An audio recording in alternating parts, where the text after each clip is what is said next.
অন্য কোনো আমলের কারণে নয়, বরং আমি মসজিদ ঝাড় দিয়ে দিতাম, মসজিদ পরিষ্কার করে দিতাম। এতটুকু আমলের ওসিলায় আমার আল্লাহ আমার কবরটা রিয়াজিল জান্নাহ বানিয়ে দিয়েছে। তিরমিজি শরীফে একটা হাদিস রয়েছে, নবী পাক সাল্লাল্লাহু আলাইহি ওয়াসাল্লাম তিনি বলছেন, মসজিদের ভিতরে কেউ ঢুকে গেল, মসজিদে ঢুকে দেখা গেল মসজিদের ভিতরে একটা চুল পড়ে রয়েছে। আল্লাহর কোন বান্দা দেখতে পেয়ে ওই চুলটাকে তুলে নিয়ে নিজের পকেটের ভিতরে ঢুকিয়ে দিল, তারপরে বাইরে গিয়ে চুলটা বাইরে ফেলে দিল। প্রিয় নবী আমার বলেন, ওই দিন থেকে কিয়ামতের দিন পর্যন্ত আমার আল্লাহ রাব্বুল আলামিন ওই ব্যক্তির জান্নাত পরিষ্কার করার জন্য ৭০,০০০ ফেরেশতা নিয়োজিত করে দেবে। ৭০,০০০ ফেরেশতা কিয়ামত পর্যন্ত তার জান্নাত পরিষ্কার করবে। আমলটা কি? মসজিদের ভিতরে একটা চুল পড়েছিল, সেটা তুলে বাইরে ফেলে দিয়েছে, বাইরে ফেলে দিয়েছে। এর মর্যাদা বুঝবে কারা? এই মসজিদের গুরুত্ব বুঝবে কারা? ওই বললাম, আল্লাহর উপরে ঈমান এনে কিয়ামতের দিনের উপরে ঈমান আনবার পরে আল্লাহর শরীয়তকে যারা মেনে নিয়েছে। আমার মাথায় টাক রয়েছে, আমি যদি মার্কেটে গিয়ে টাকের ওষুধ বিক্রি করি, ওষুধ আমার কেনা তো দূরে যা, আমার মাথায় মানে হেঁটো কিল পড়ে মাথা ফুলে উঠবে। তোর ওষুধ এত ভালো, তো তোর টাক কেন? যে হাসরের ময়দানে হেঁটো কিল পড়বে, এখন তো বলবার কেউ নেই। কথা কি জানেন? চতুর্দিকে দেখছি তো আল্লাহ রাব্বুল আলামিন তার অশেষ রহমতে প্রতিদিনই প্রায় বিভিন্ন জায়গার লোকজনদের সঙ্গে দেখা হয়, কত অভাব অনটন ব্যথা বেদনার কথা তারা বলে। আসলে কিয়ামত যে কাছাকাছি হয়ে গেছে, এটা এই খবর তো আমরা রাখি। প্রিয় নবী সাল্লাল্লাহু আলাইহি ওয়াসাল্লাম বসে আছেন, সাহাবাদের নিয়ে বসে রয়েছেন। এমন সময়ে একজন আরবি গ্রাম্য মানুষ আমার রাসূলের দরবারে এলো। লোকটি বলল, ইয়া মুহাম্মদ মাতা সাআহ, এ মুহাম্মদ কিয়ামত কবে হবে বলে দিন। প্রিয় নবী আমার বললেন, ইজা দুইয়াতিল আমানাতু ফান্তাজিরিস সাআহ, যখন আমানতকে খেয়ানত করা হবে, তসরুফ করা হবে, ওই সময় তোমরা কিয়ামতের জন্য অপেক্ষা করো। লোকটি বলল, ক্বালা কাইফা ইদাতুহা ইয়া রাসূলুল্লাহ, কিভাবে আমানতের তসরুফ করা হবে, আমানতের খেয়ানত করা হবে?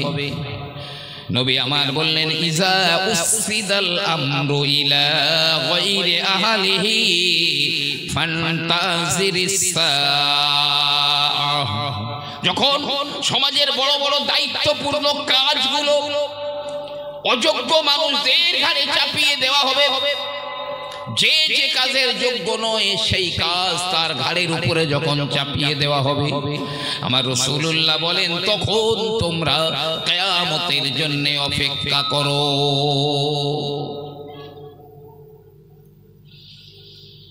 যে কাজের যে যোগ্য নয় সেই কাজের গুরুভার গুরু দায়িত্ব তার উপরে ন্যস্ত করা হবে,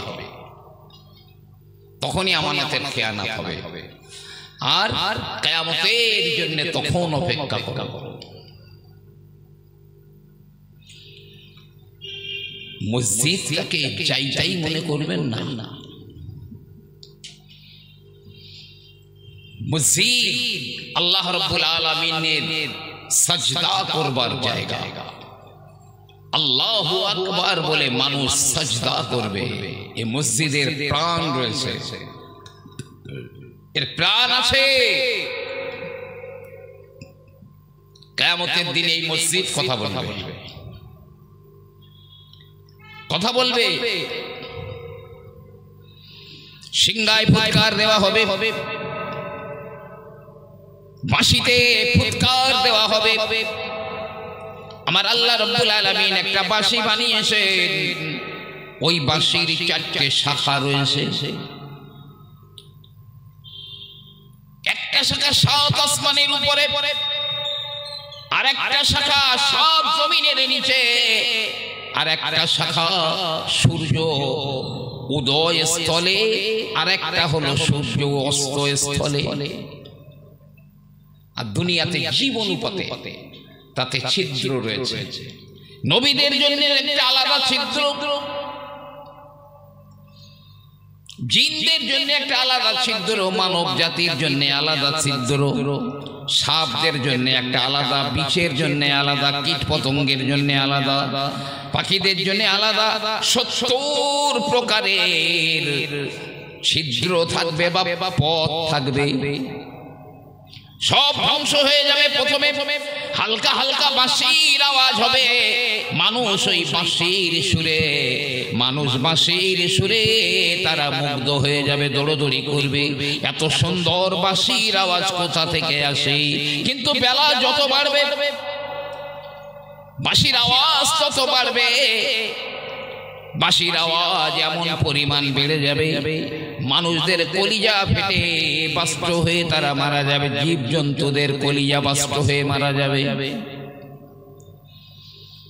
অতাকুনুল জিবালু কালইহিনিল মানফুস, পাহাড়গুলো পেঁজা পেঁজা তুলোর মতো উড়ে যাবে। চন্দ্র সূর্যগুলো তারা নিস্তেজ হয়ে যাবে, তারকাগুলো খসে খসে পড়ে যাবে। আসমানগুলো, আমার আসমানটা আমার আল্লাহ পাক গুটিয়ে নেবেন। ইয়াউমা নাতবিস সামা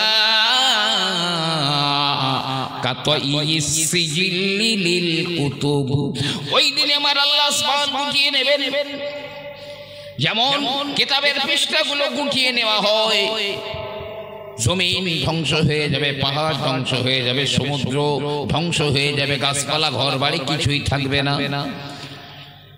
গোটা পৃথিবী সমতল হয়ে গেছে,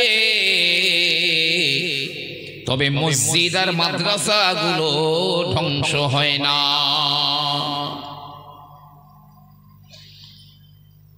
মসজিদ আর মাদ্রাসা এরা ধ্বংস হয়, তবে সব পশ্চিম প্রান্তে গিয়ে টলমল টলমল টলমল করছে।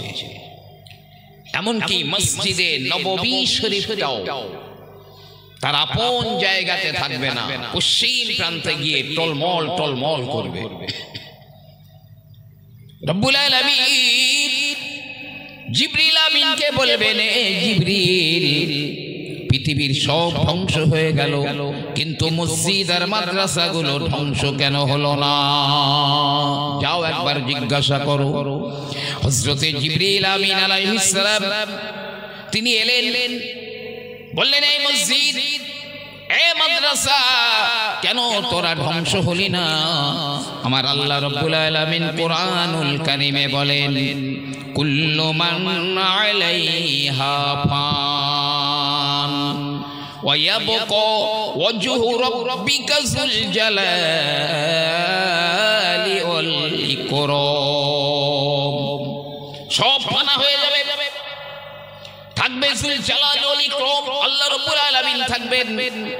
হে মসজিদ, হে মাদ্রাসা, সব ধ্বংস হয়ে গেল, তোরা কেন ধ্বংস হলি না? মসজিদের ইট কথা বলবে, বালুকণাগুলো কথা বলবে, রড গুলো কথা বলবে, গ্রিল গুলো কথা বলবে, প্রতিটা পার্টস কথা বলবে। হে জিবরাইল, যারা আমাকে বানাবার জন্য জমি দিয়েছে, যারা আমাকে বানাবার জন্য ইট দিয়েছে, বালি দিয়েছে, রড দিয়েছে, সিমেন্ট দিয়েছে, টাকা দিয়েছে, সার্বিকভাবে সহযোগিতা করে আমাকে যারা বানিয়েছে, আর আমার ভিতরে যারা নামাজ পড়েছে আর যারা নামাজ পড়িয়েছে, এরা হলো আজ আমাদের আপনজন, পরিবার পরিজন। মাদ্রাসায় কি কথা বলবে? আর বলবে যারা আমার ভিতরে কোরআন শিক্ষা করেছে আর যারা ইলম শিক্ষা করেছে আর যারা সার্বিক সহযোগিতা করে মাদ্রাসা বানিয়েছে, ওরাই হলো আমাদের আপনজন। ওদের বুকের ভিতরে না নিয়ে আমি মসজিদ ধ্বংস হব না, আমি মাদ্রাসাও ধ্বংস হব না। আপনার ছেলে, ভাই, মা, বাপ, বিবি, আপনজন সব পালাবে আপনাকে দেখে দেখে। ইয়াউমা ইয়াফিরুল মারউ, একে অপরকে দেখে পালিয়ে যাবে। একটা নেকি নাচে বসে বসে শিকারি করবে না। এই মসজিদ, মাদ্রাসা, মক্তব, এরা কথা বলবে, ওদের চাই বুকের ভিতরে, নালে ধ্বংস হবে। জিবরিল আমিন আলাইহিস সালাম আল্লাহ রাব্বুল আলামিনকে বললেন, আল্লাহ মসজিদ আর মাদ্রাসাগুলো তো এমন কথা বলে। রাব্বুল আলামিন বলবেন, এই জিবরাইল ঠিক বলেছে, ওরা ঠিক বলেছে, যাও ঘোষণা দিয়ে দাও, যারা মসজিদ বানিয়েছে, মাদ্রাসা বানিয়েছে, মসজিদ মাদ্রাসায় সহযোগিতা করেছে, খিদমত করেছে, মসজিদের ভিতরে যারা নামাজ পড়েছে, সবাইকে বলে দাও তারা যেন ওই মসজিদের ভিতরে ঢুকে যায়, মাদ্রাসার ভিতরে ঢুকে যায়। সব প্যাসেঞ্জার মসজিদে ঢুকে যাবে, মাদ্রাসায় ঢুকে যাবে। জি, হযরতে জাকারিয়া সাহেব রাহমাতুল্লাহ আলাইহি ফাযাইলে হজের ভিতরে লিখেছেন, কিয়ামতের আগে খানায়ে কাবাকে ভেঙে দেওয়া হবে, খানায়ে কাবাকে ভেঙে দেওয়া হবে, হজ বন্ধ হয়ে যাবে। মুসনাদে আহমদ শরীফে হাদিসটা আছে। এমনকি আল্লাহর নবী বললেন, হে আমার সাহাবারা, কাবা যে ভাঙবে আমি আল্লাহর নবী এখন তাকে দেখতে পাচ্ছি। সাহাবায়ে কেরামেরা বললেন, ইয়া রাসূলুল্লাহ, ইয়া হাবিবাল্লাহ, আপনি তো দেখতে পাচ্ছেন, লোকটাকে দেখতে কেমন? তাহলে আপনি একটু বলে দিন না লোকটার সিমটমটা। প্রিয় নবী আমার বললেন, হাবশী বংশোদ্ভূত হবে, গায়ের রং কালো, কপালটা উঁচু হবে, মাথার চুলগুলো ছোট ছোট হবে, আর তার পেশিগুলো সরু সরু হবে। সে কাবা ভেঙে নিয়ে কাবার ধন সম্পদ লুটপাট করে নিয়ে যাচ্ছে। তবে কিয়ামতের দিনে কাবা নববধূর মতো উঠবে, নতুন বউ যেমন সাজগোজ করে ওঠে, সাজগোজ করে উঠবে নববধূর মতো। যারা কাবার হজ করেছে, উমরা করে নিয়েছে, কাবা তওয়াফ করেছে, এরা সবাই কাবার গেলাপ ধরে বাদুড়ের মতো ঝুলে থাকবে, সব ঝুলে থাকবে বাদুড়ের মতো। এবার আমার আল্লাহ রাব্বুল আলামিন একটা ব্রিজ বানাবেন, যেটাকে আমরা বলি পুল সিরাত। আমার আল্লাহ রাব্বুল আলামিন বানাবেন 15,000 বছরের রাস্তা, চুলের চেয়ে সরু, তলোয়ারের চেয়ে ধার, দুই দিকে গিজগিজে ধারালো কাঁটা লাগানো রয়েছে। 5,000 বছর সোজা উঠতে হবে, 5,000 বছর সমতলে যেতে হবে, 5,000 বছর নিচে নামতে হবে। কে পার হবে? কারো ক্ষমতা আছে পার হওয়ার? একদম পুরো জাহান্নামের উপরে বানিয়েছেন আল্লাহ। কেউ যদি পড়ে ডাইরেক্ট জাহান্নামে পড়বে। এবারে আমার আল্লাহ রাব্বুল আলামিন দুনিয়ার মসজিদগুলোকে ট্রেনের কামরার মতো বগি বগি বানিয়ে দেবেন, মাদ্রাসাগুলো বগি বানিয়ে দেবেন, আর খানায়ে কাবাকে আমার আল্লাহ পাক ইঞ্জিন বানিয়ে দেবেন। রব্বুল আলামিন বলবেন, এ কাবা তোর ভিতরে প্যাসেঞ্জার, দুনিয়ার মসজিদ ঘরের ভিতরে প্যাসেঞ্জার, মাদ্রাসার ভিতরে প্যাসেঞ্জার। যাও, আমি জাহান্নামের উপরে যে ব্রিজ বানিয়েছি ওই ব্রিজটা পার করিয়ে জান্নাতুল ফেরদাউসের প্ল্যাটফর্মে লাগিয়ে দে। সঙ্গে সঙ্গে কাবা চোখের এক পলকের ভিতরে ওই 15,000 বছরের পুলসিরাত পার করিয়ে জান্নাতুল ফেরদাউসের প্ল্যাটফর্মে লাগিয়ে দেবে। প্যাসেঞ্জার গুলো সব জান্নাতের ভিতরে ঢুকে যাবে। একবার জোরে জোরে বলুন না সুবহানাল্লাহ।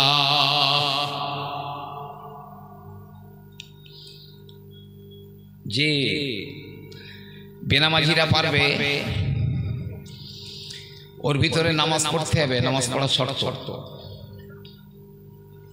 আরে যে নামাজ পড়ে না তার ধর্মই নেই, তার কোনো ধর্ম নেই। কে বলেছেন? আমার নবী পাক বলেছেন। একটা হাদিসে নবী আমার বলেন, লা দীনা লিমান লা সালাতা লাহু, যার নামাজ নেই তার কোনো ধর্ম নেই। অন্য রিওয়ায়াতে আমার আল্লাহ রাব্বুল আলামিন বলেন, লা সাহামুন লিমান লা সালাতা লাহু, এই ইসলাম ধর্মের ভিতরে তার কোনো অংশ নেই যার নামাজ নেই, কোনো অংশ নেই। যদি ইসলামে তার কোনো অংশ না থাকে, খানকা মসজিদ মাদ্রাসায় তারও কোনো অধিকার থাকতে পারে বলে মনে করা যায় না, যে তার কোনো অধিকার নেই। বেনামাজিকে ইবলিস শয়তান পর্যন্ত ভয় করে। যারা বেনামাজি, ইবলিস শয়তান পর্যন্ত ওর ধারে পাশে আসতে ভয় করে। খুব ভালো করে শোনেন। এক ব্যক্তি বাড়ি থেকে বার হয়েছে, বাগদাদ শরীফে যাবে, উটের পিঠে চেপে বেরিয়ে পড়েছে। এখন কিছু দূর চলে গিয়েছে, যাওয়ার পরে আরেকটা লোকের সঙ্গে এর দেখা হলো। তো দ্বিতীয় লোকটা বলছে, ভাই তুই যাস কোথায়? বলছে, আমি বাগদাদ শরীফে যাব। তো এ বলছে, ভাই আমিও তো বাগদাদে যাব, তো তুমি যদি একটু আমাকে অনুমতি দাও আমি একটু তোমার সঙ্গে যাই। তো বলছে, দেখ ভাই তুই তো আমার ঘাড়ের উপরে বসে যাবি না, দেখছি তোরও একটা উট রয়েছে, তুই তোর উঠে যাবি, আমি আমার উটের উপরে যাব। বরং দুজনে একসঙ্গে গেলে একটু গল্প করতে করতে গেলে পথ আগাবে, কষ্টও কম হবে। চল দুই ভাই গল্পে গল্পে যাই, কারণ দুজনা যাচ্ছে। এই দুজনা যাচ্ছে, একদিন পার হয়ে গেছে, একদিন চলে গেছে। মানে দ্বিতীয় ওই লোকটা বলছে, ভাই আমি আর তোর সঙ্গে যাব না। এই কেন যাবি না? তুই আমার সঙ্গে কেন যাবি? বলতে, আমার চিনতে পেরেছিস? বলতে, না তো। বলছে, আমি হচ্ছি ইবলিস। ও তুই ইবলিস? বলে, হ্যাঁ। তা তুই বললি ভাই আমাকে একটু সঙ্গে নাও, তোকে সঙ্গে নিলাম, তো তুই এখন আমি তোর কি করলাম? তুই আমার সঙ্গে যাবি না? ইবলিস বলেছিল, হে আল্লাহর বান্দা, আমি আমার আল্লাহ রাব্বুল আলামিনের 6 অথবা 7 লক্ষ বছর আল্লাহর ইবাদত করেছিলাম। এমন একটা জায়গা ছিল না যে জায়গায় আমি রব্বুল আলামিনকে সাজদা করি না, এমনকি প্রতি আসমানে আসমানে 1000 বছর করে আল্লাহর ইবাদত করেছিলাম। আমার আল্লাহ পাক আমার ইবাদতে খুশি হয়ে আমাকে ফেরেশতাদের মুআল্লিম বানিয়ে দিলেন। জান্নাতের ভিতরে নূরের মেম্বার তৈরি হতো, আমি সেখানে ওয়াজ করতাম, ফেরেশতারা নিচে শ্রোতা হয়ে শুনতো। এত ইজ্জত দিয়েছিলেন আমার আল্লাহ। তবে এই যে 6 লক্ষ বছর আল্লাহর ইবাদত করেছি, এগুলো সব নফল, সব নফল। আল্লাহ আমাকে বলেন, আমি নিজে থেকেই করেছি। কিন্তু যেই না আমার আল্লাহ রাব্বুল আলামিন বললেন, হুকুম দিলেন, উসজুদু লি আদম, আদমকে সামনে রেখে সাজদা দাও। সবাই সাজদা দিয়েছিল, কিন্তু আমি ইবলিস সাজদা দিয়েছিলাম না। আল্লাহ পাক বলেছিলেন, মা মানাকা আন তাসজুদা, ইবলিস কোন জিনিস তোকে সাজদা থেকে দূরে রেখে দিয়েছিল? আমি বলেছিলাম, আল্লাহ আনা খায়রুম মিনহু, আমি আদমের চেয়ে ভালো। এক্ষুনি মাটি কাদা দিয়ে তৈরি করেছেন, আর আমি ও মাটির তৈরি, ওর গতি নিচের দিকে, এখন আপনাকে একটা সাজদা দেইনি। আর আমি তো খালাকতানি মিন নার, আপনি আমাকে তো আগুন দিয়ে বানিয়েছেন। আমি 6 লক্ষ বছর আপনার ইবাদত করেছি, আর আমার গতি উপরের দিকে, অতএব আনা খায়রুম মিনহু, আমি ওর চেয়ে ভালো। আর এই আল্লাহর হুকুমের একটা সাজদা আমি দেই না। 6 লক্ষ বছর যা করেছি সব নফল, কিন্তু আল্লাহর হুকুমের সাজদা একটা দেইনি।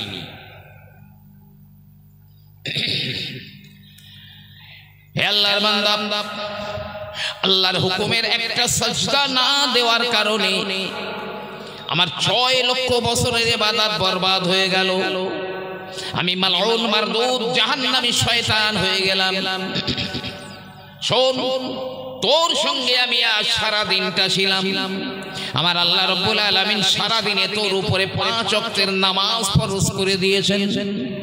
সুন্নত নামাজগুলো বাদ দেন, নফল নামাজগুলো বাদ দেন, শুধু ফরজ নামাজগুলো, ফজরে 2 রাকাত, জোহরে 4, আসরে 4, মাগরিবে 3, এশায় 4, এই 5 ওয়াক্ত নামাজে একদিনে তুই 34টা আল্লাহর হুকুমের সাজদা দিসনি।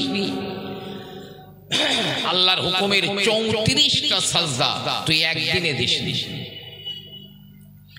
আমি একটা না দিয়ে যদি এত বড় খোদার গজব পড়ে আমার উপরে, না জানি তোর উপরে খোদার কত বড় গজব পড়বে। তো ভাই, একবার তো খোদার গজবে ধ্বংস হয়ে গেছি আমি, আবার যদি এখন তোর সঙ্গে যাই, আর আল্লাহ যদি তোর উপরে তার গজবের বোমা ফেলে, তুই যাবি ধ্বংস হয়ে, আমি আবার একবার ফের ধ্বংস হয়ে যাব। তাই ভাই, তোর সঙ্গে আমি যাব না, তোর পথে তুই যা, আমি আলাদা পথে যাব, তোর সঙ্গে যাব না।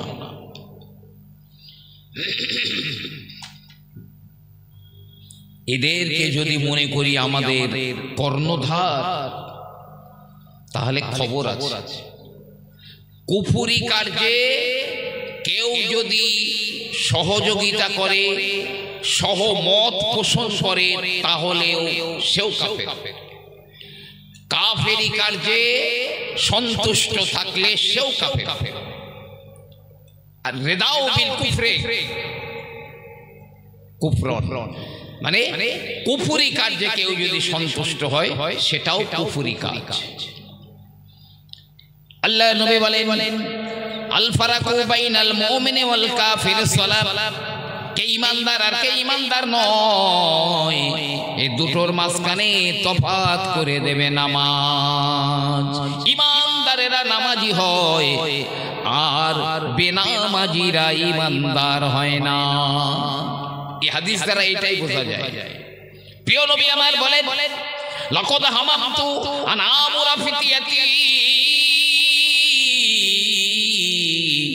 আমার বড় ইচ্ছা হয় আমি একদল জওয়ানকে ডেকে বলি, এ জওয়ানেরা জঙ্গল থেকে শুকনো কাঠ কেটে নিয়ে আয়।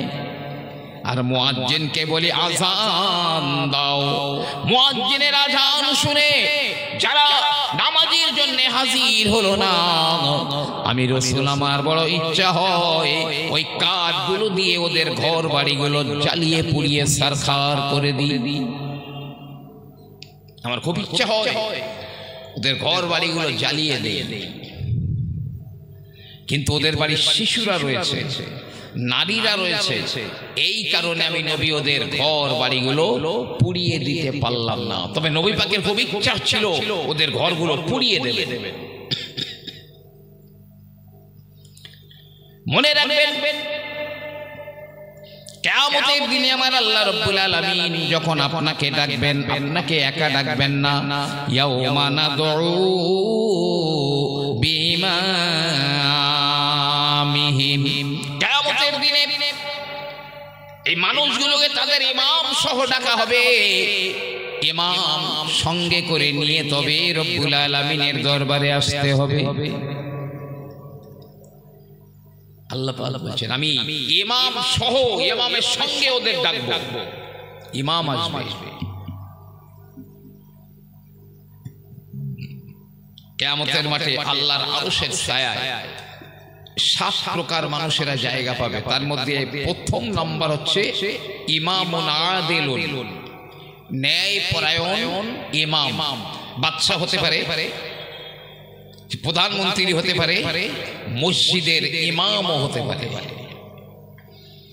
যে মসজিদের ইমাম সাহেবের উপরে মুসল্লিরা সন্তুষ্ট আছে, যে সে ইমাম সাহেবের জান্নাতের সংবাদ আমার নবী পাক দিয়েছেন।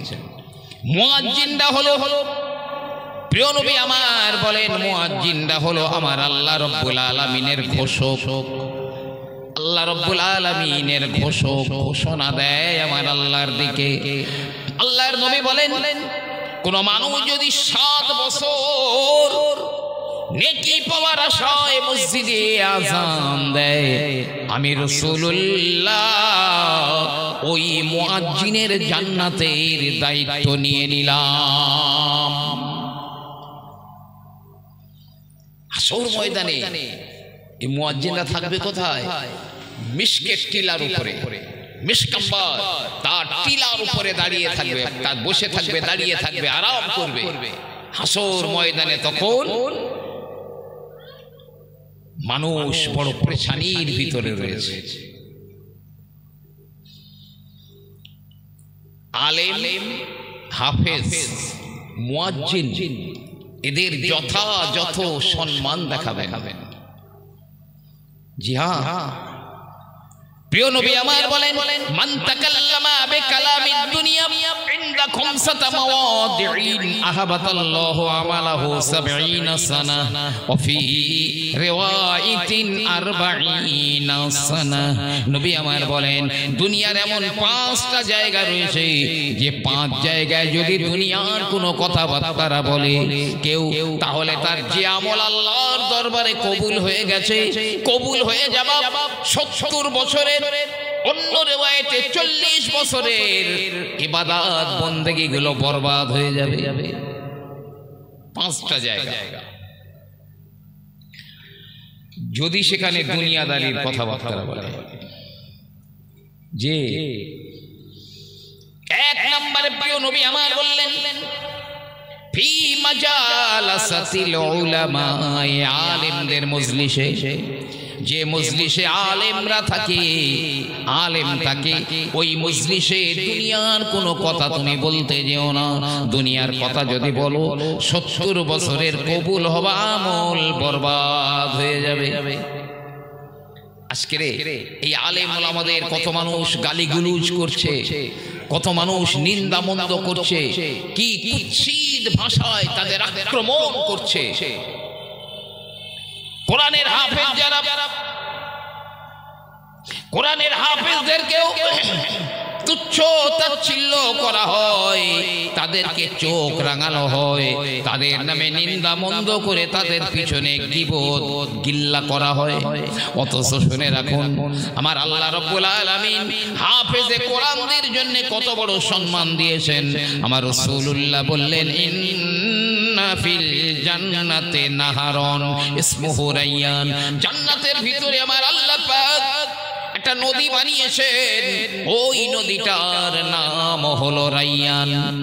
আলাইহি মাদিনাতুম মিন মারজান, আর ওই জান্নাতের ভিতরে আমার আল্লাহ পাক মারজান পাথর দিয়ে বিশাল একটা শহর বানিয়েছেন। মারজান পাথর দিয়ে বিশাল একটা শহর বানিয়েছেন। লাহু ৭০,০০০ বাবাম মিন যাহাবিন ওয়া ফিদ্দা, আর ওই শহরের ৭০,০০০ গেট রয়েছে সোনার রূপো দিয়ে তৈরি। একটা গেট সোনা দিয়ে, পরের গেটটা রূপা দিয়ে, তারপরেরটা সোনা দিয়ে, তারপরেরটা রূপা দিয়ে আমার আল্লাহ রাব্বুল আলামিন বানিয়েছেন ৭০,০০০ গেট। শহরটা কত বড়! কাদের জন্য? প্রিয় নবী আমার বলেন, লিহামিনিল কুরআন, লিহামিনিল কুরআন, যারা কোরআনের হাফেজ, এই কোরআনের হাফেজদের জন্য আমার আল্লাহ জান্নাতের ভিতরে ওই শহরটা বানিয়েছেন। হাসর ময়দানে আমার আল্লাহ রাব্বুল আলামিন আলেমদের আর হাফেজ সাহেবদের ডাকবেন, এবার মসজিদের ইমাম কারা হয়? যারা আলেম, যারা হাফেজ তো তারাই। তুমি উকিল হও, ব্যারিস্টার হও, জজ হও, প্রেসিডেন্ট হও, রাষ্ট্রপতি হও, প্রধানমন্ত্রী হও, ওই হাফেজ বা ওই আলেমের পিছনে তোমার ইক্তেদা করা লাগবে। তুমি যত বড় পণ্ডিত হও, কেউ তোমার ধরে মেম্বারে দেবে না, নামাজটা পড়িয়ে দিন, পায়জামা গরম হয়ে যাবে। আমার আল্লাহ রাব্বুল আলামিন কোরআনের হাফেজদের জন্য ওই শহর বানিয়েছেন। হাসরের ময়দানে আমার আল্লাহ আলেম আর হাফেজদের ডেকে বলবেন, হে হাফেজেরা, তোদের সিনার ভিতরে আমি আল্লাহ পাক আমার কোরআনটা লুকিয়ে রেখে দিয়েছিলাম, আমি আল্লাহ তোকে ক্ষমা করে দেব বলে। হে আলেম, আমি আমার ইলম তোর ভিতরে গোপন করে রেখে দিয়েছিলাম, এই কারণে আমি আল্লাহ তোকে ক্ষমা করে দেব, যা যা হিসাব নেব না। আলেম আর হাফেজ তোরা সব জান্নাতে চলে যা। জোরে বলুন না সুবহানাল্লাহ। আলেমদের মজলিসে দুনিয়ার কথা বলো না, চোখ রাঙানো দূরে যা। আল্লাহর নবী, আল্লাহর হাবিব একদা হযরতে আলী রাদিয়াল্লাহু তাআলা আনহুকে ডেকে বললেন, আলী, কোরআনের হাফেজদের পিছনে যেন লাগালাগি করো না, জাহান্নামের কুকুর যেন তোমাকে ছিঁড়ে না খেতে পারে। অর্থাৎ আমার নবী বললেন, কোরআনের হাফেজদের পিছনে, কোরআন যারা মানুষের পিছনে, আলেমদের পিছনে যারা লাগালাগি করে, অবশ্যই জাহান্নামের কুত্তা তাদের ছিঁড়ে ছিঁড়ে খাবে। কত বড় জমিদার হয়েছো! হাফেজ আলেমদের উপরে চোখ রাঙাও, মেজাজ দেখাও, জাহান্নামের কুত্তা তোমাকে ছিঁড়ে খাবে। কাবার ইমাম পৃথিবীর সবচাইতে সম্মানী ব্যক্তি। কাবার ইমাম পৃথিবীর সবচাইতে সম্মানী ব্যক্তি।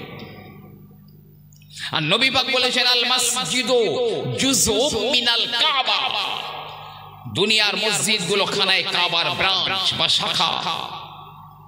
কাবা হেড অফিস, দুনিয়ার মসজিদগুলো শাখা অফিস। তাহলে কাবার ইমাম যদি পৃথিবীর সর্বশ্রেষ্ঠ সম্মানী ব্যক্তি হয়, ডোনাল্ড ট্রাম্প বলুন আর পৃথিবীর কোন মহারথী বলুন, যেই বলুন, সবার চাইতে সম্মান বেশি।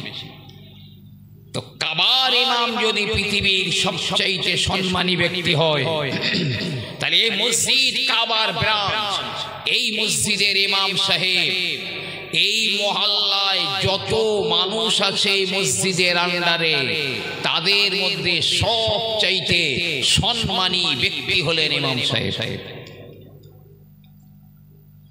যত বড় দরজার তুমি হও না কেন, আল্লাহ রাব্বুল আলামিনের রাসূল সাহাবায়ে কেরামদের বলেন, আলা আদুল্লুকুম আশরাফি আহলিল জান্নাহ, এ আমার সাহাবারা, জান্নাতের সবচেয়ে সম্মানী ব্যক্তি কারা হবে আমি কি তোমাদের বলে দেব না? ক্বালু বালা ইয়া রাসূলুল্লাহ, হে আল্লাহর নবী অবশ্যই বলে দেবেন। আল্লাহর নবী বললেন, হুম উলামা উম্মতি, তারা হলো আমার উম্মতের আলেমেরা। আলেমদের মজলিসে জবান খুলো না, বরবাদ হয়ে যাবে 70 বছরের কবুল হবে আমল।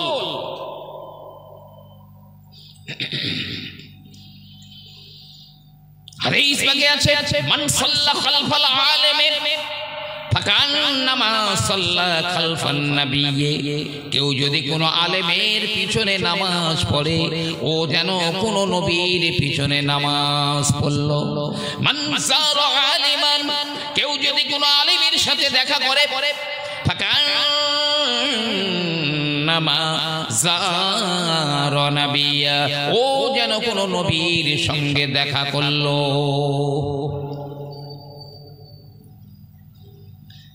আলেম যারা, ওদের মজলিসে কথা বলো না। এখন সেই আলেম ওলামারা, মসজিদের ইমাম মুয়াজ্জিনেরা, কত মানুষের কাছে তারা নিগৃহীত, তারা অবহেলিত। জানেন,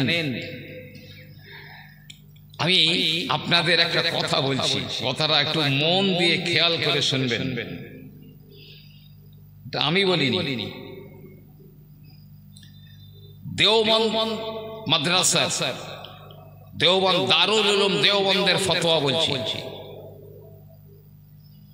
বলছে দেওবন্দের স্পষ্ট ফতোয়া, যে মসজিদে ইমামের বেতন কম দিয়ে মসজিদ নির্মাণের জন্য চাঁদা কালেকশন করে বা কালেকশনের চাঁদা ইমামকে না দিয়ে মসজিদ নির্মাণের জন্য রেখে দেয়, সেই মসজিদে চাঁদা দেওয়া হারাম। ফতোয়ায় ইসমাইল কাশেমি দেওবন্দ, এর মধ্যেই ফতোয়াটা আছে। তারপরে বলছে, বর্তমান অবস্থায় ইমামদেরকে 15 থেকে 20,000 টাকার কম বেতন দেওয়া মানে ইমামদের প্রতি জুলুম করা, অত্যাচার করা। তাই কিয়ামতের দিন আল্লাহ মসজিদের কমিটিকে জালিমদের কাতারে রাখতে পারেন। কোথায় আছে? ফতোয়ায়ে আল আজহার, তার মধ্যে ফতোয়াটা আছে। যে মসজিদে এই পরিমাণ আওকাত নেই, সেই মসজিদকে অন্য একটি মসজিদের সঙ্গে মিশে যাওয়া উচিত। বর্তমান অনেক মুসল্লিরা ইমামদেরকে তাদের বাড়ির কাজের লোক মনে করে, তারা সপ্তাহ মসজিদে আসার কোনো নামগন্ধ নেই। শুক্রবারে মসজিদে এসে ইমাম মুয়াজ্জিনদেরকে কাজের লোকের মতো এই কাজ সেই কাজ করার হুকুম দেয়। কিয়ামতের দিন এদের অবস্থা করুণ হবে। হাফেজ আলেমদের সাথে নোংরা আচরণ করার জন্য আল্লাহ সবাইকে হেদায়েত দান করুন। দেওবন্দ দারুল উলুম মাদ্রাসার ফতোয়া বললাম। ইমামদের বেতন কত? যদি কপাল খুব ভালো হয় 10,000 টাকা, 9,000 আছে, 8,000 আছে, 7,000 আছে। যে আবার অনেকের বেতন আছে 3,000 টাকা মাসে। 3,000 টাকা মনে করে অনেক দিয়ে ফেলেছি, তাও আবার 8 মাস 9 মাস সব বাকি পড়ে গেছে হালখাতা করার লাইন। অনেক মসজিদে, আপনাদের এলাকার খবর আমি জানি না, জি, যদিও অনেক জায়গা বাকি আছে। আপনার ছেলে প্রাইভেট টিউটরের কাছে প্রাইভেট পড়ছে, সপ্তাহে 2 দিন পড়াবে, 1000 টাকা 1 তারিখে টাকা পেড করতে হবে। আর মসজিদের ইমাম সাহেব 30টা দিন আতুর ঘরের মতো তাকে পড়ে থাকতে হবে, শুধু ঘড়ি দেখতে হবে কখন জোহরের টাইম হয়ে গেল, কখন আসরের টাইম হয়ে গেল। তাদের বেতন তো এত কম, আবার 6 মাস 4 মাস 9 মাস 10 মাস তাদের বেতন বাকি। এটা ইমাম সাহেবদের উপরে চরম এক জুলুম, এক অত্যাচার। কিয়ামতের ময়দানে আল্লাহ পাক তাদের জালেমদের কাতারে দাঁড় করাবেন। ওই ইমামরাই বলবে, কারুর বলতে হবে না। ইমামদের সঙ্গেই তো মুসল্লিদের ডাকবে আল্লাহ, তখন ওই ইমামই বলে দেবে, ওখানেই কেল্লা ফতে হয়ে যাবে। 2 নম্বরে প্রিয় নবী আমার বলেন, ইনদা তিলাওয়াতিল কুরআন, যেখানে কোরআন তেলাওয়াত করা হয় ওই জায়গায় দুনিয়ার কোনো কথা বলবে না। দুনিয়ার একটা কথা যদি বলে 70 বছরের কবুল হওয়া আমল বরবাদ হয়ে যাবে। কোরআন তেলাওয়াতের সময় নিজে তেলাওয়াত করুন, আর আপনার পাশে অন্য কেউ তেলাওয়াত করুক, দুনিয়ার কথা সেখানে বলবেন না। 3 নম্বরে প্রিয় নবী আমার বলেন, ফিল মসজিদি, মসজিদ ঘরের ভিতরে দুনিয়ার কোনো কথাবার্তা যেন বলো না। এ বুঝবে কে? যারা হাকিকি নামাজি তারা ছাড়া বুঝবে না এর ব্যথা, কেউ বুঝবে না। মসজিদের ভিতরে যদি কেউ দুনিয়াদারির কথাবার্তা আলোচনা করে, মনে রাখবে তার 70 বছরের আমল বরবাদ হয়ে যায়। 4 নম্বরে প্রিয় নবী আমার বলেন, খলফল জানাজাতে খাটিয়া নিয়ে যাওয়া হয়, মুসলমানের লাশ খাটিয়া করে বয়ে নিয়ে যাওয়া হয়, আর ওই লাশের পিছনে পিছনে পিছনে যেতে যেতে যদি একটা দুনিয়ার কথাবার্তা বলে 70 বছরের কবুল হওয়া আমল বরবাদ হয়ে যাবে। ভাই, লাশ যাচ্ছে, অনেক মানুষ যাচ্ছে, লাশ একটু দূরে চলে গেছে, পিছনে আছি, খাতিরের লোক পড়লে গল্প করতে করতে যায় না। অ্যাভেলেবেল। আপনি একটা জানাজা নামাজ পড়বেন, নবী বলছেন 1 কিরাত নেকি হবে, আর দাফন করা পর্যন্ত যদি থাকেন 2 কিরাত নেকি হবে। একজন মুসলমানের লাশের জানাজা পড়লে 1 কিরাত, আর দাফন করলে আরেক কিরাত, টোটাল 2 কিরাত নেকি হবে। সাহাবায়ে কেরামেরা বলেন, ইয়া রাসূলুল্লাহ, কিরাত ইজ ইকুয়াল টু কত হবে? নবী আমার বললেন, উহুদ পাহাড়ের ওজন পরিমাণ নেকিকে 1 কিরাত নেকি বলা হয়। তাহলে কেউ যদি মুসলমানের জানাজা নামাজ পড়ে, তাহলে একটা উহুদ পাহাড়ের ওজন পরিমাণ নেকি তাকে দেওয়া হবে। আর যদি দাফন করা পর্যন্ত থাকে, তাহলে 2 উহুদ পাহাড়ের ওজন পরিমাণ নেকি আমার আল্লাহ তাকে দিয়ে দেবেন। যে নেকি আছে অনেক, কিন্তু জানাজার পিছনে গল্প করতে করতে যাচ্ছি খাতিরের লোকের সঙ্গে, প্লাস মাইনাসে কি হয়? মাইনাস, প্লাস মাইনাসে মাইনাস, নেকি হয়েছে ওদিকে ডিলেট হয়ে গেছে, 0, কিচ্ছু নেই। কখনো লাশের পিছনে যেতে যেতে দুনিয়ার কথা বলবেন না। কেউ আপনাকে বলতে বাধ্য করলেও তাকে থামিয়ে দেবেন ইশারায়। দোয়া কালাম পড়তে পড়তে যাও, কোরআন তেলাওয়াত করতে করতে যাও, পিছনে লোকটা জীবনের মতো চলে যাচ্ছে, আর তোমাদের কাছে ফিরে আসবে না। তার রুহের মাগফিরাতের চিন্তায় দোয়া কালাম কোরআন তেলাওয়াত দরুদ ইত্যাদি পড়তে যাও। 5 নম্বরে আল্লাহর নবী বলেন ফিল মাকবরে, কবরস্থানের ভিতরে গিয়ে, গোরস্থানা কবরস্থানের ভিতরে গিয়ে যদি কেউ দুনিয়ার কোনো কথাবার্তা বলে, কবুল হওয়া 70 অথবা 40 বছরের আমাল বরবাদ হয়ে যাবে। কবর করে যারা শরীয়তের আলোচনা করতে পারবে,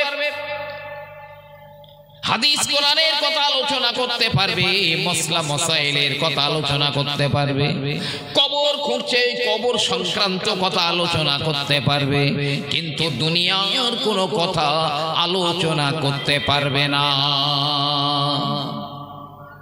5টা জায়গা মনে রাখো। আমাদের সোনালী অতীত ছিল, যেদিন সেই সোনালী অতীতকে আমরা হারিয়ে ফেলেছি, বেঈমান বিজাতীয় কালচার জীবনে বাস্তবায়ন শুরু করে দিয়েছি, সেদিন থেকেই পতন হয়েছে এই জাতি। সেদিন থেকে বেঈমান কাফেরদের লাথিয়ার ছেটা খাচ্ছি। 15টা কাজ, 15টা কাজ যখন এই উম্মত করবে, তাদের উপরে আল্লাহর গজব হালাল হয়ে যাবে। এই পিছনের বাচ্চারা সরে যাও, এই পিছনের বাচ্চারা, এই যে বাবা হ্যাঁ, এখানে এখানে গন্ডগোল করুন না। খুব মোহাব্বতে একবার দরুদ আল্লাহুম্মা সাল্লি আলা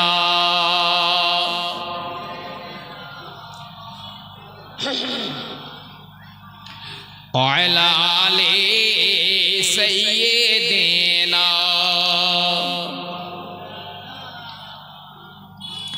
क़यामत में हर शख्स परेशान रहेगा, क़यामत में हर शख्स परेशान रहेगा, हर एक शख्स रो रो कर मोहम्मद को पुकारेगा। अगर वो मुझे खबर ना ले तो कौन खबर ले, उम्मत के जो वो किश्ती है वो मोहम्मद के हवाले। अल्लाहुम्मा सल्ले अला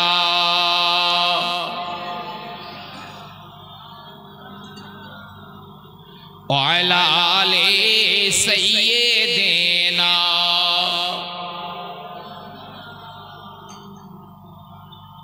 প্রিয় নবী সাল্লাল্লাহু আলাইহি ওয়াসাল্লাম বলছেন, ইযা ফাআলা উম্মতি খামসা শারা খাসওয়ালিন হাল্লা বিহাল বালা, আমার উম্মত যখন 15টা কাজ করবে, তাদের উপরে আল্লাহর বালা গজব হালাল হয়ে যাবে। সেগুলো কি? আল্লাহর নবী বললেন, ইযা তুখিজাল ফাইয়ু দিওয়ালান, জনগণের মাল যখন আত্মসাৎ করা হবে, সাধারণ জনগণের মালগুলো যখন মানুষের আত্মসাৎ করবে, মায়ের দুধের মতো পবিত্র মনে করবে, নিজেকে বড় চালাক ভাববে যে আমি এই মাল ওই মাল ওই মাল এত লক্ষ টাকা আমি মেরে দিয়েছি। লোকেরা ওদের ভাববে খুব বুদ্ধিমান।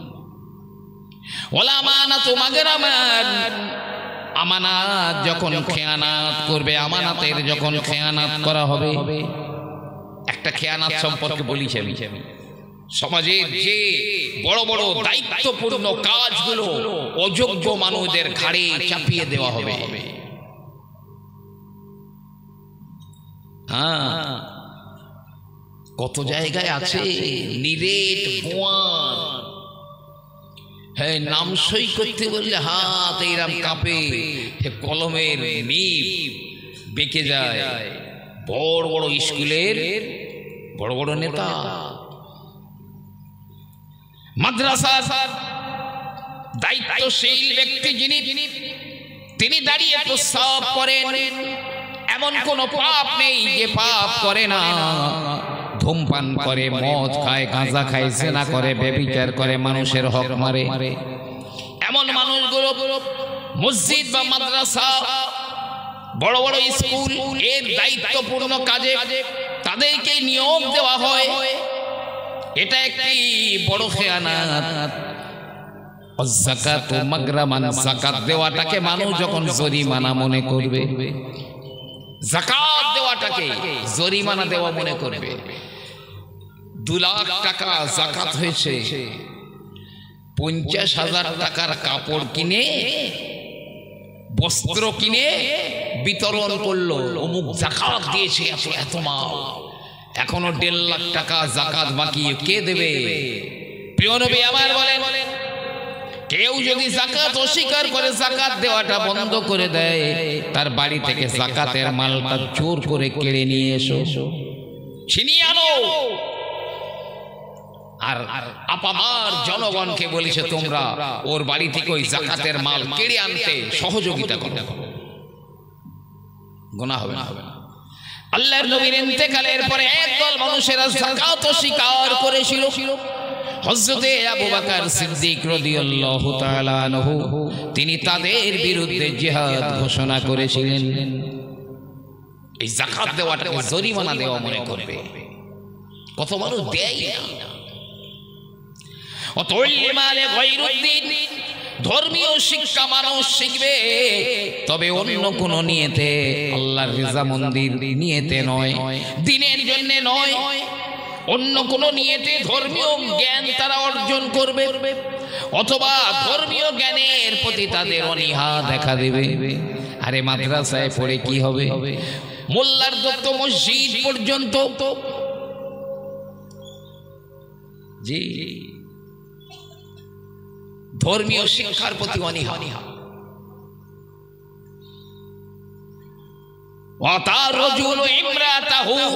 ওই জমানায় পুরুষেরা তাদের নারীদের বিবিদের আনুগত্য স্বীকার করবে, বিবিরা যা বলবে সেই মোতাবেক তারা কাজ করবে, সেই মোতাবেক কাজ করবে। এই আমরা যে বেঁচে আছি এখন, এই পৃথিবীর উপরিভাগে বেঁচে থাকা আমাদের জন্য ভালো না কবরে যাওয়া ভালো? আমি নবী পাকের হাদিস বলছি, একদম গতানুগতিক ভাবে, আমি সময় নষ্ট করছি না।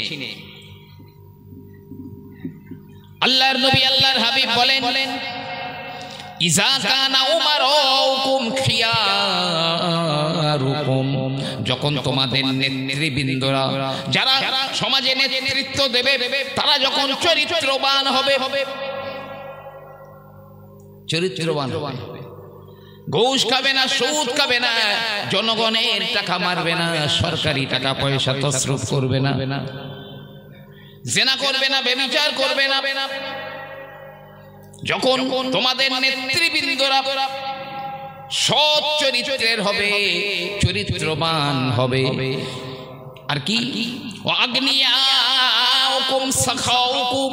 তোমাদের ধনী ব্যক্তিরা যখন দাতা হবে, তোমাদের ভিতরে যারা ধনী তারা দাতা ব্যক্তি হবে।